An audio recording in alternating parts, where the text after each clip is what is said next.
Good evening. Welcome to the second webinar for the City of LA Department of Cultural Affairs COLA program.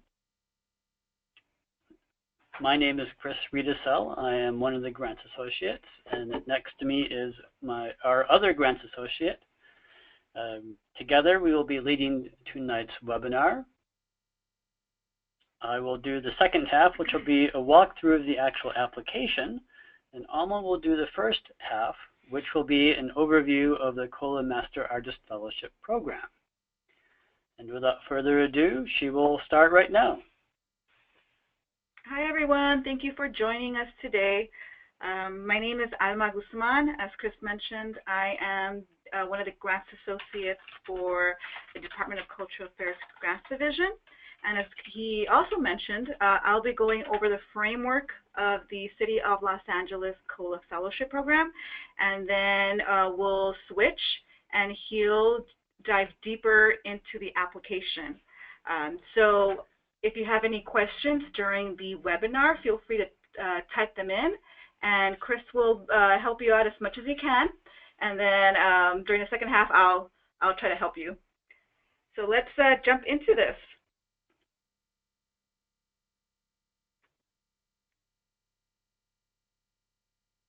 So what is the COLA Fellowship Program?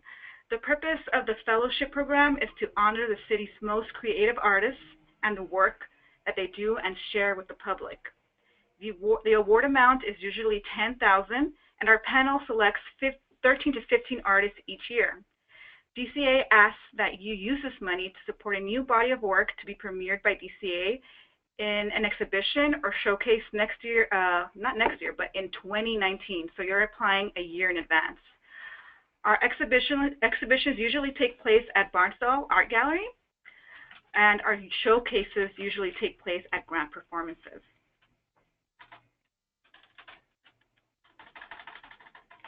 So who's eligible to apply? Artists who reside in the County of LA. And if you reside in the County of LA, we also ask that you demonstrate a connection with the City of LA by either living in the city or presenting work here. You must be the primary creator of your work. Applicants should have a minimum of 15 years of experience presenting their work to the public. And because of the special nature of their careers, choreographers are allowed to apply with 8 or more years of experience.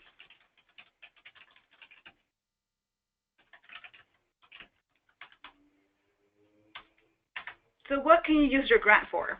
That's super simple, the creation of new work. So DCA would like you to premiere, DCA would like to premiere the work. So we ask that you hold back from presenting this new body of work anywhere else.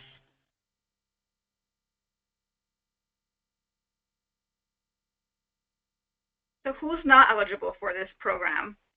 Artists who do not live in the LA County, and those who do not have a relationship with the City of LA. Artists who don't have 15 years of experience or 8 years for dancers. Former COLA fellows can't apply. It's a one-year, one-time grant. Students who are currently enrolled in degree programs are not eligible. If this is your hobby, we ask that you not apply. This is for serious artists who are interested in receiving funds to create more important work. Individuals who create work to be presented as a group project are not eligible, so groups are not eligible. And then projects that pay DCA employees or commissioners are not eligible.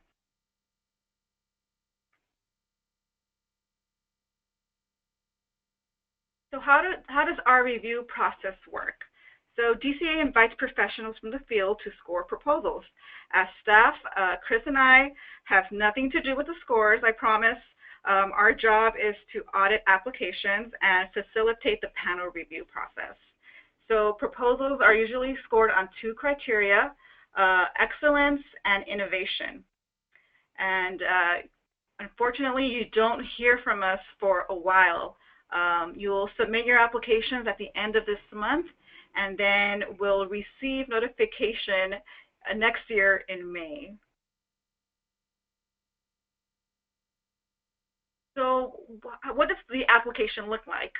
So first, there's a cover sheet where we ask for basic contact information, your name, phone number, address, your discipline, and then we do ask for an artist statement. We want to know what work you do, and we want to know what project you're interested in presenting.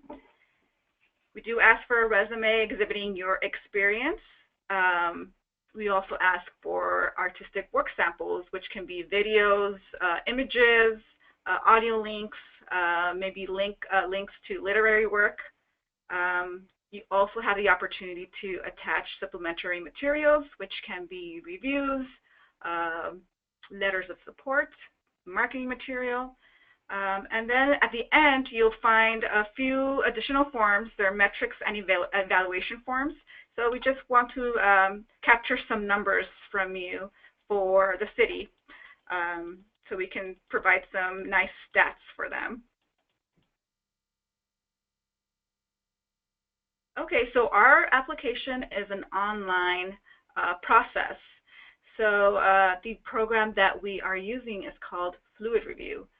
If you've never used this system, we do ask that you register. You'll create a username and a password. It's really super simple to do. Then we ask that you fill out all the electronic forms on this system. You'll submit an electronic copy by the deadline, which is Friday, October 27th.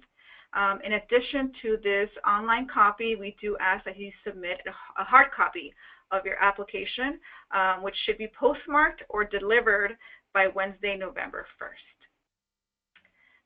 We do have a website with detailed guidelines for this program. It's called dcaredesign.org/COLA. And you can access this link via our department website, which is culturela.org. Let's see. And if you have any questions, feel free to contact our office. You can email us at dca.grants@lacity.org, or you can call us at 213-202-5566. I promise that if you call our office, you'll get a person on the other line. So we're here to answer any questions that you may have. I believe, let's see if I have I'm going to jump really quickly to the guidelines because I just want to I want to show you what they look like. So you'll find more information about the DCA and our mission. We give you information on how to prepare for this proposal. You'll see the framework, eligibility requirements, grant amount, timeline, and our panel review process. This is the last webinar for COLA, but we will be providing a recording on this website, hopefully by early next week. So you can refer to that if you'd like, or if you can call us. You can call us if you have any questions. And then instructions on how to apply, and then, of course, our contact information. So at this time, I'm going to turn it to Chris, who will jump into the application and walk you through the questions.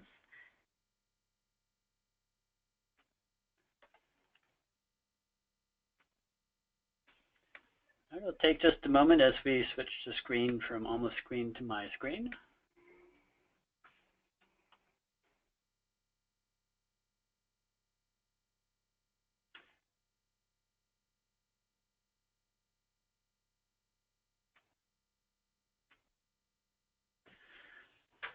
All right. Once you log into Fluid Review, the very first thing that you'll be asked to do is to create a profile. And this profile will be saved from one application to the next. It is the only information that will be saved and accessible to you from one application to the next.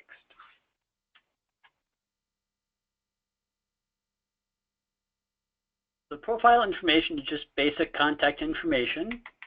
It'll be your legal name and then your professional name. I've set up a sample for a profile that's used for both nonprofit arts organizations as well as individuals, so this looks a little bit strange to you. But for individual artists, legal name will be, of course, your legal name. And then the DBA name or popular name, this is your professional name if you're known or go by another name than what's on your birth certificate. We ask for phone numbers, email address, website. The last three items are optional, so if you don't have those, you can leave those blank. There's more information up above on what we call the Babin ID number and the BTRC number. These two items will be required if you do get recommended for the COLA Master Artist Fellowship, but for the application itself, you do not need to have it. We ask for two addresses. We ask for a mailing address because if you do get a grant from us or Master Artist Fellowship from us, we want to make sure we've got the correct address for mailing you your grant funding. The second address that we ask for is your physical address because we do need to verify that you are a resident of the County of Los Angeles.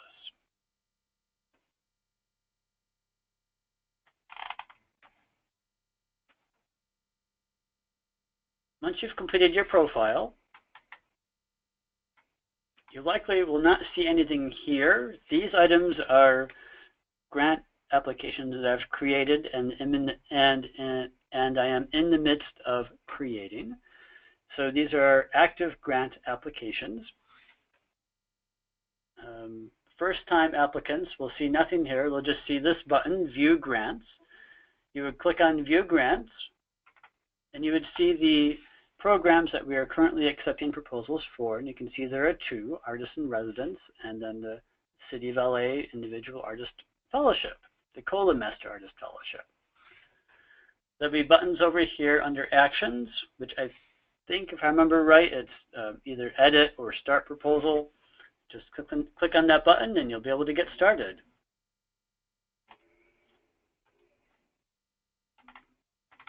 And once you start a proposal, you can access it through either the Edit button here on the right or this unique identifier number that is assigned to your grant proposal.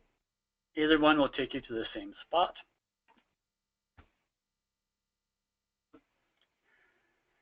If you uploaded an image when you create your profile, it will go right here.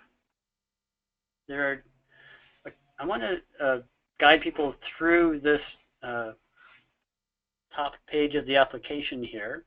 This, on one side here, the left-hand side, will be the list of items that you need to complete in order to submit a proposal. On the right-hand side are a few controls that you can do to customize your application. There aren't that too many things, but they're important. And I will get to those after we go through the actual application. And up top, there are these tabs here as well. Unfortunately, these two tabs aren't all that much useful. If you do need help, send us an email or give us a call. Resources is useful because there are a few documents available here that are available throughout the proposal as well. So if you're having trouble finding some elements of the actual application, they may be here under Resources. And then Grants will take you back to the original page that we were on. So let's get into the actual application. We'll start with the application form. Let's click Edit to get into it. There are two pages to this form. To move from one page to the next, there are a couple different ways to do so. The easiest way to move from the first page to the second page, especially if you've not completed any data or have incomplete information in there, is you click on the page number that you want to go to. It'll ask if you've saved data just to make sure. And then you jump to the second page. Let's jump back to the first page. you'll see up here a back button. That button actually kicks you out of the form and takes you back to the list of tasks that need to be completed. So only click this button if you've completed the information that you want to enter into the form.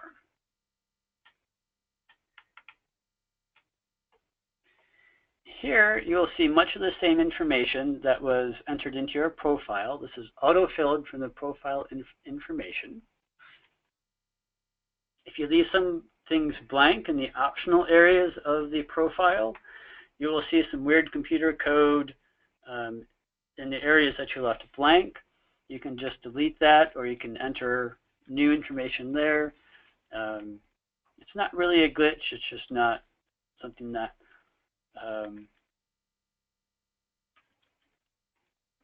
it's nothing to worry about. After you've verified the information from your profile, the next thing that you want to do is indicate which type of solo artist you are. We have 5 choices. The first one is visual design. This includes architecture, graphic design, and product design. By product design, we mean things like furniture designer, fashion designer. The next option is literary artist. That'd be poet or fiction writer. Then we've separated performing artists into 3 categories.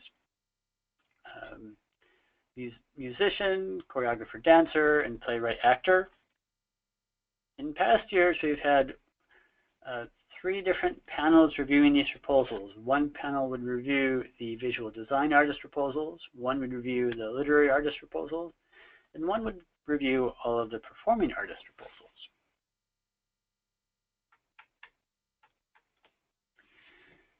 The next thing that we want you to do is just to verify where you live. If you live within the City of LA, we would like for you to indicate which council district you're in. If you don't know which council district you're in, click on Neighborhood Info. This takes you to an application on the City of LA's website where you just type in an address and it'll tell you what council district it is.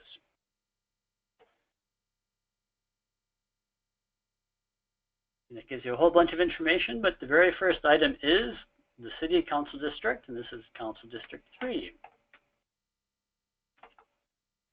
If you live outside the City of LA, but within the County of Los Angeles, then you click here and enter the city or area that you live in. So let's say Santa Monica, and then you're done. We want you to indicate, like within your field, do you have a specialty that you're known for?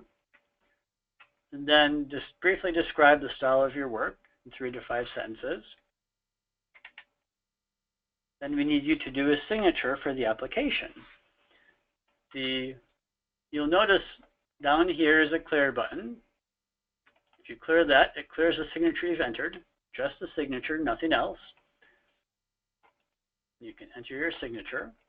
So you can keep on practicing your signature to get it to something that you're happy with, or you can just do it the one time and be done. And down at the bottom of the page is the other way to navigate the form. On the first page, it'll show a button, Next Page of Form, and on the second page, it'll say Previous Page of Form. You can only click these buttons if you've completed all the required fields on this page. So if you try to click this button and you haven't entered information to all the required fields, it won't let you.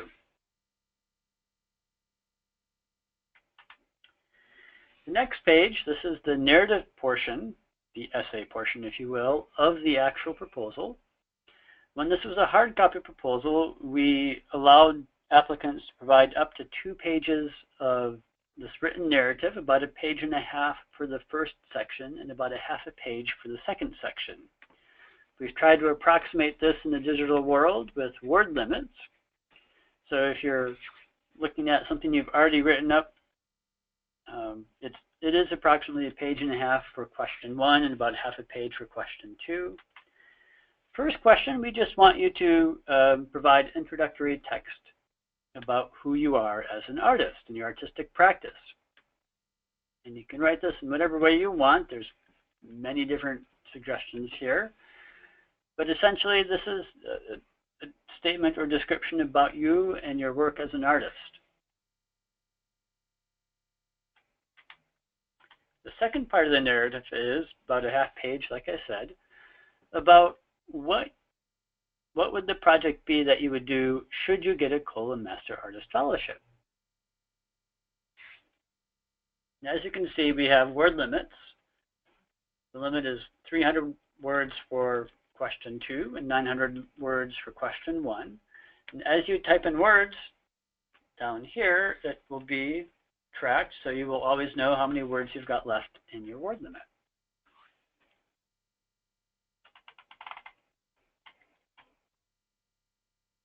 I'm going to go back to the task list here. After you've entered information about your narrative, it's time to upload all the information that'll be documentation of your experience and work samples, everything to back up what you state in your artist statement.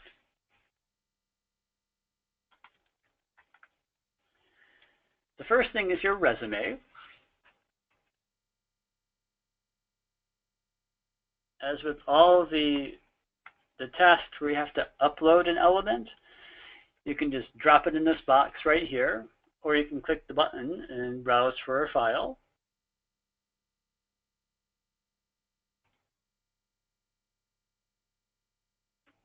So just drop something there, just like that.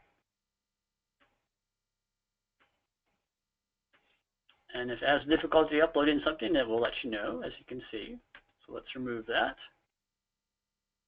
And we have here on the right-hand side a list of types of files that will be accepted for this particular upload.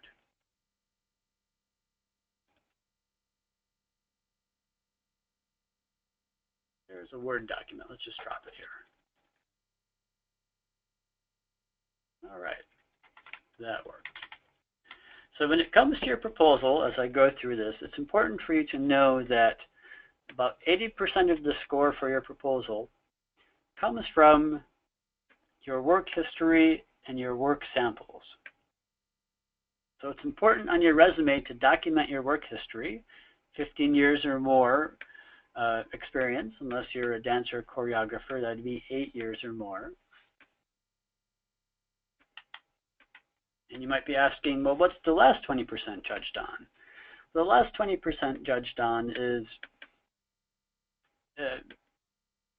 generally what your proposed project is, but that's only used as a tiebreaker if they're trying to decide who the last few artists will be who will get a fellowship. They always look at your work history, and then maybe the tiebreaker will be your proposed project.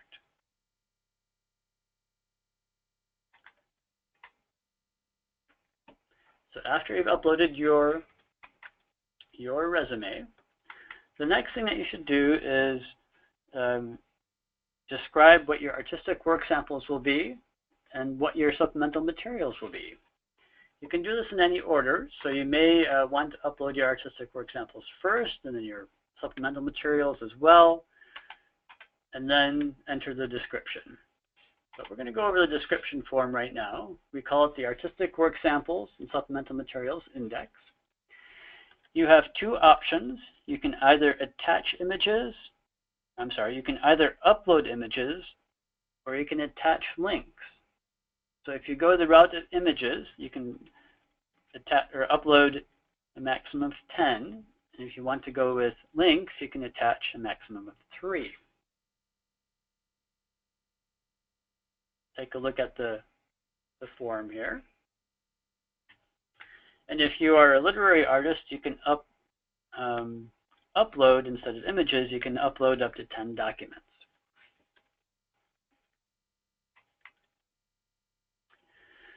So on the index, the first thing that you do is if you've uploaded images, you provide your caption list, or if you've uploaded documents, provide a description of each one. And it is best to list them in the order that you've uploaded them, so that way there's no confusion. If you want to attach links, you actually do that within the form. You select how many links you want to attach, let's say 3, and then you just type in the URLs right here. And should you be attaching links, be sure to describe what each of the links are right here, and use the box for describing your artistic work samples. Now, the last item, the last section in the proposal of this, I'm sorry, not the proposal, of the Artistic Documentation Index is a description of your supplemental items. Now, the way we set up this application, you can only upload supplemental items, up to 3 maximum. You can list, and for each item that you upload, put a little description here in the order that you upload them. Now if you have supplemental items that you would like to provide a link to, there's 2 ways to do that. You can provide the actual link right here in this box. Or, if you have space available here, you can attach links here to supplemental items. Just be sure to describe in your Artistic Documentation Index whether that these links are supplemental items and not artistic work samples. Once again, we just want to make sure there's no confusion for the panelists as to what they're looking at.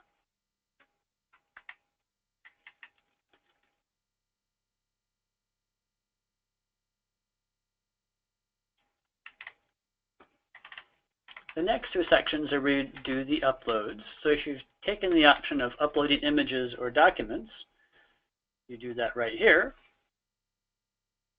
And once again, there's a list of what files are acceptable. And you can drop the files there, or you can select them. Once the files are uploaded, you can't change the order. You can, however, remove them and then upload them again if you want to make sure the order is in the correct order.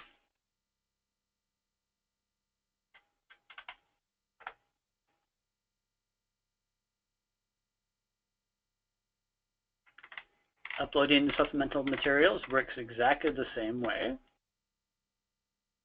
As you can see, it looks exactly the same.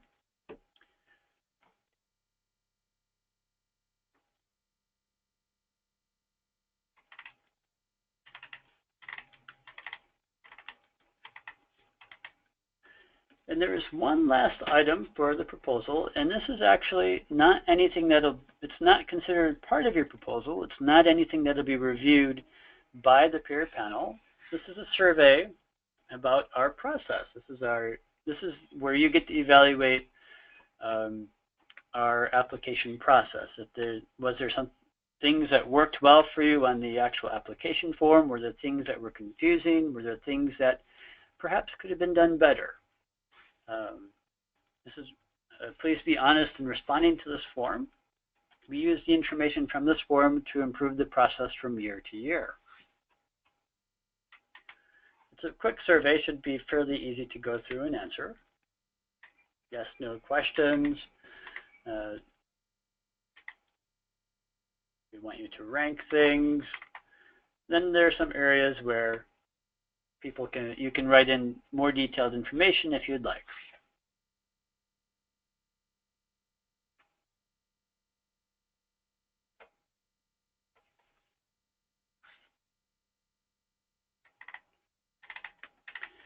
Once you've entered all of the information required for the proposal,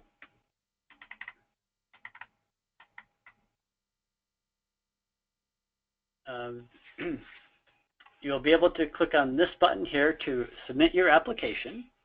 If you have elements that you still haven't uploaded or haven't filled in, you will see a forbidden sign here. Instead of your mouse hand, it would be a little red circle with a line through it. And instead of seeing incomplete, you will see a message says prerequisites not met. But once all the prerequisites have met, you will see these 2 items, submit your application and incomplete. So there are 2 things that you need to do to submit your application. The first one is to submit it digitally. And of course, all you need to do that is click this button right here. The second part and you'll have to come back to the screen because the system doesn't bring you back to the screen. You will have to, I think you'll end up on the main page for fluid review, where you'll have to view grants and select the grant proposal that you're working on and come back to this task list. At that point, you'll need to prepare your hard copy submission. And that's where this side of the control panel comes into play. The hard copy that we want is a document that is generated by clicking on Download Submission. So if you just click on it, you'll get this message here.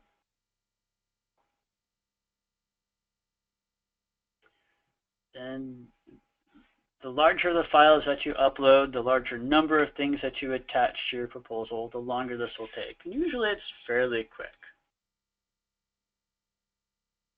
Click here to access. It'll generate a zipped folder of documents.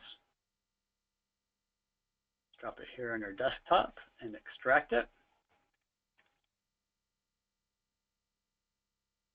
And within the zipped folder will be one item for each of the elements that you've completed or uploaded. You can see all the different items here. And then there will be one PDF, which is an aggregated PDF of all the elements that you've completed and uploaded. This is the document that we want you to submit as your hard copy submission.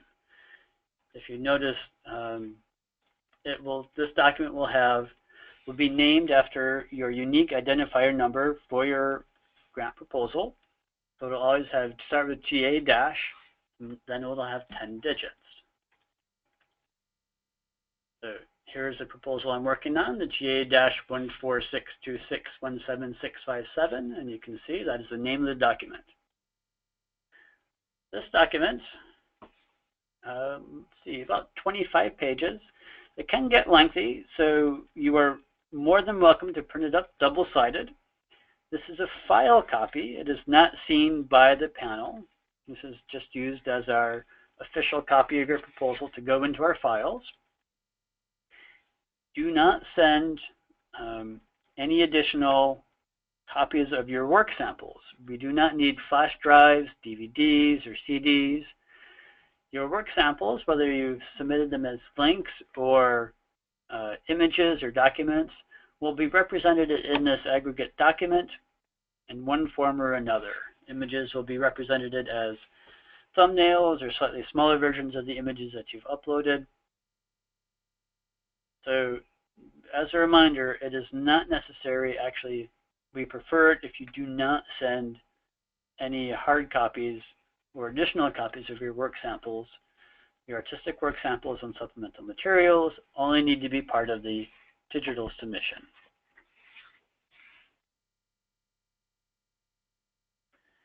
So once you've printed this up, you just need to postmark it or deliver it to the DC offices by November 1st. And you've completed the second part of your submission. That completes the walkthrough of the fluid review application form.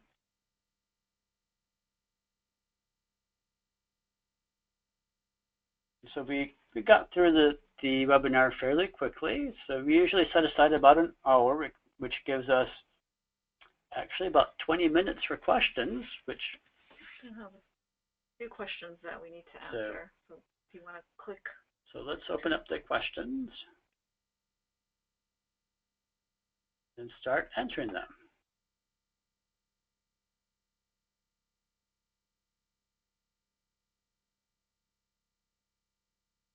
Can two artists apply as a team who have different disciplines? For example, one is installation, the other painting and filmmaking. If so, does each artist submit 5 images each, and how many supplemental materials? Duos can submit a proposal, but they have to have at least 15 years history working together as a duo. It doesn't make sense to us for if you have many years as individual artists and then you just have like 1 or 2 exhibitions working as a duo. Your past history, it's tough to represent your work as a duo with your past history as individuals. So you can only submit as a duo if you've worked together as a duo professionally for 15 years. If you're a dancer or choreographer duo, that would be 8 years. Is Torrance considered part of the city of LA? No, Torrance is outside the city of LA. It is in the county of Los Angeles, though. Los Angeles, Stone City.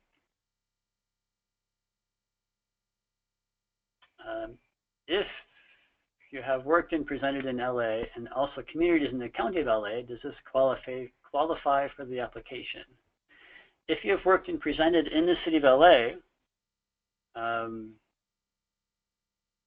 in the communities, that's required. The key part is that you are a resident of the county of Los Angeles. So if you are a resident of the county of Los Angeles, and you have presented work in the city of LA, then yes, that qualifies. If you're not a resident of the county of Los Angeles, then you're just not eligible.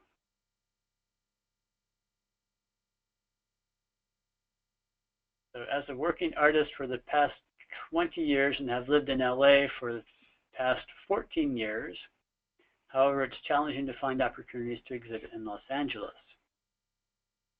But will this make my application less competitive since my exhibition history is more outside of LA? Not necessarily, no. So long as you have some history within the city of LA and that you're a resident of the county of Los Angeles, you'll be just as competitive as everyone else. They'll just be looking at once they verify that you're a resident of the county and that you've done some work in the city of LA, then they'll just be looking at your work samples and your resume. Can performances be done in the gallery space as part of activating an installation? It depends on the type of artist that you are. If you are a performing artist whose work is normally presented on stage, then those performances would be presented at the California Plaza by Grand Performances. However, there are artists with performative elements to their work who have been presented in the gallery space because what they do tends to be presented in gallery spaces. We had an artist, Martian DeLellis, who is a puppeteer, but he creates puppets in an installation, and that's what's exhibited in the gallery. And then in the gallery, he did 2 performances of his new piece. So for a question like that, that's Genevieve O'Brien, please give us a call and just walk us through what you're thinking and then, or what your history is, and we can advise you. Natalie writes, I tried uploading resume and it only shows the exhibition list. Is there a page limit? It is not showing the other documents. There is no page limit on the resume, so I'm not quite sure what the glitches you're experiencing with your uploading your resume. Once again, this is something that we can take a look at outside of the actual webinar. Just send us an email and we'll look into it and we'll come back with an answer for you. Stacy writes, can I propose a site-specific performance piece, present a version of it at Grand Performances, and arrange to present a full version elsewhere? So overall, this goes for performing artists as well as visual artists or anyone who has work that's exhibited at the gallery. All artists own their work. So the only thing that DCA is paying for with its $10,000 grant is the ability to premiere your work. So after the performance, you can do, at Grand Performances, you can do whatever you want with it. Or after the exhibition with your work being exhibited at the Municipal Art Gallery, it's your work. You can do whatever you want with it. All that we're paying for is the premiere of it. After that, it's all yours.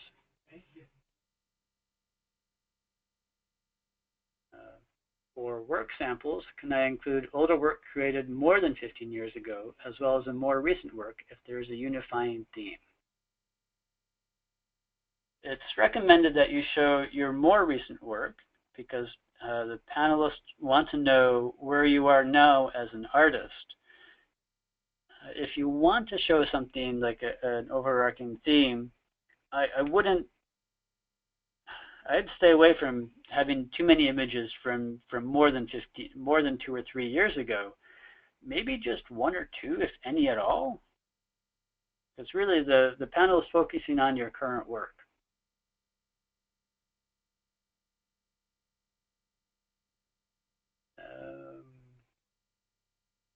How long is the installation in the gallery space?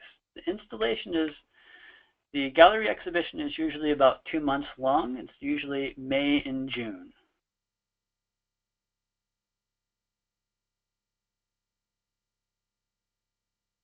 I'm hogging up all the questions. Do you want to answer any, Alma? No, but there's also a catalog that's a part of this fellowship. So in addition to showcasing your work either at the gallery or grant performances, you'll receive a really amazing catalog with this fellowship.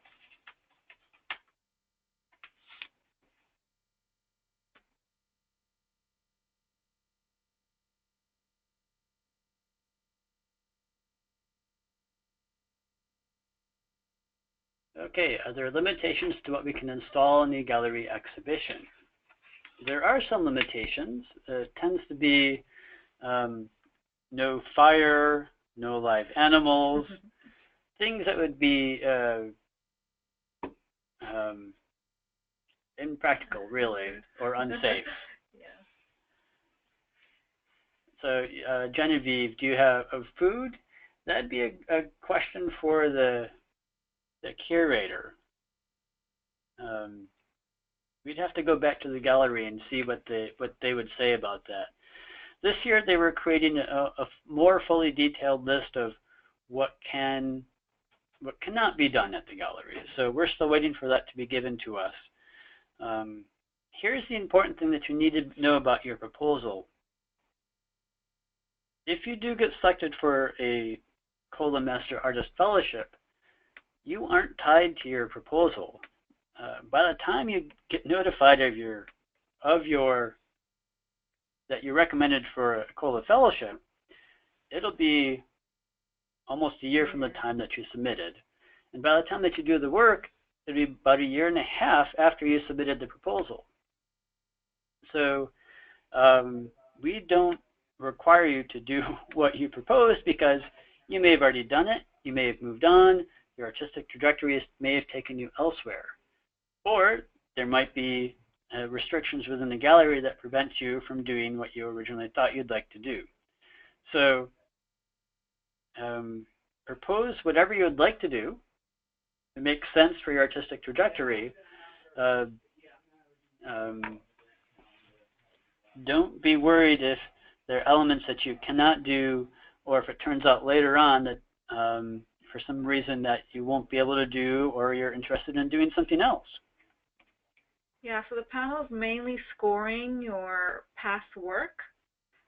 So this is where your resume is, really key, and your artistic documentation is. So 80 points go towards excellence. So that's your artistic work, your history, and then 20 points go towards creativity and innovation. And that's where your proposed project comes in. Mm-hmm. So just keep that in mind when working through your proposal.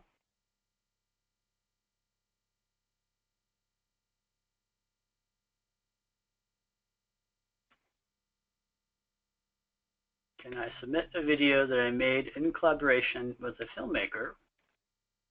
I invited him to work with me in my work samples.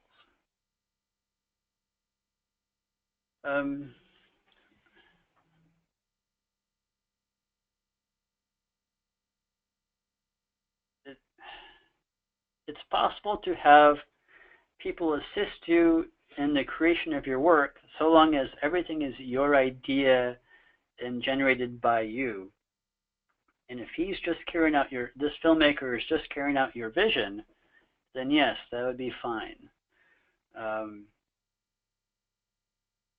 Yeah, one of the eligibility requirements is that you be the primary creator of your work. Right. So just to add to what you just said, Chris. You can have, if you have like a framer that works with you to frame your artwork, or if you have a fabricator that you work with, that's perfectly fine. When it comes to a collaborating artist, that gets a little trickier.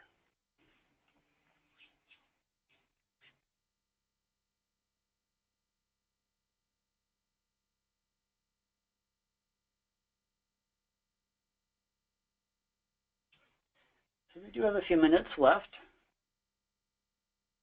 I'm hoping that we've been clear in our answers, or at least helpful. Is there additional funding for fabrication, or is that included in the $10,000? There is no additional funding for fabrication. The full grant is $10,000, and there is no additional funding outside of that. The gallery does provide staff and staff time to help install the pieces that are from the artists who are the COLA fellows. But then there will be elements that you would still have to pay for from your fellowship, such things as if you're doing video projection, the gallery will ask you to set aside some money to pay for a bulb. In the case that a bulb burns out during the exhibition, they will be able to replace it. And just a heads up, our COLA grants are, I guess, reimbursement grants. So you get them in installments. I believe there are three, Chris? There are four installments. You get $4,000 up front once you sign the grant contract. And then the remaining installments are issued on benchmarks. The second and third benchmarks have to do with materials necessary for the catalog and for creating the exhibition. And the fourth benchmark is to actually have your artwork at the exhibition. By the time at that point, you will be paid $9,000 out of the $10,000. So the first benchmark you get paid $4,000, the second one $3,000, the third one $2,000, and the last one is $1,000. Can you talk about tax discounts? Well, I can't talk about tax discounts, but I can tell you that this is taxable income. The best that we can do is time the payment of your grant funding, should you be recommended for a grant, so that it happens in one calendar year or another calendar year, so it's better for you for your tax reporting. So should you get recommended for a COLA Master Artist Fellowship, that is something that we work out with you. How are literary awards showcased? The literary artists are presented along with the performing artists at California Grand Plaza. This year we have one literary artist and two performing artists. We have Christina Wong, who is a theater artist. We have Disabella Grimes, who is a dancer. And then we have Peter J. Harris, who is, I believe, a poet. And his proposed project, which I actually just learned about today, is he will be presenting his poetry. And while he does his reading, he is proposing to have some a cappella singers and the big band behind him as he does his reading. Not quite sure how this will turn out, but that's how he's going to be presenting his poetry. So, and we've had some poets who did it as simply as a stand, microphone stand and a stool for them to sit on. They just did their reading as a straightforward reading. So it's entirely up to the writer, but they'll be presented at California Grand Plaza. I've seen literary artists that also present their work with projections. So grant performances will provide a big screen, and you can have images in the back. It's up to you if you can get as creative as I guess grant performances as you're allowed at grant performances. Is there any other grant fellowship showed simultaneously to the COLA shows. No, there is no other grant fellowship through the City of LA. When I first started in the grants division, during the COLA exhibition at the gallery, one part of the gallery space was reserved for another exhibition, which was unrelated to COLA but happened to take place at the same time. Now, when it comes to the performances at California Grand Plaza, we don't know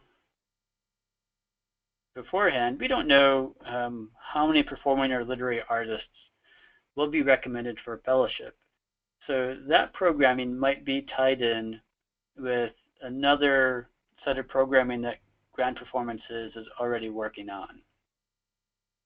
Should that be the case, then we try to make sure that there is a clear distinction in the programming between what is the COLA Master Artists and what the second part of that programming is.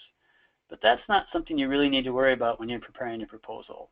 We try to make sure that best case scenario at Grand Performances, it'll be all COLA artists presenting their work. And in the same case with the exhibition at the Municipal Art Gallery.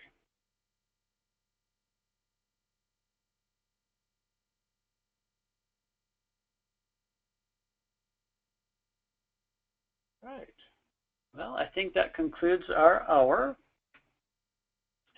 We are available by phone and by email for questions that you may have following this webinar. I do ask Genevieve, if you have more questions about you mentioned where you might be presented with a performative aspect. And then Natalie, send us an email regarding the difficulty you're having with the resume, and we'll see what we can figure out what's going on.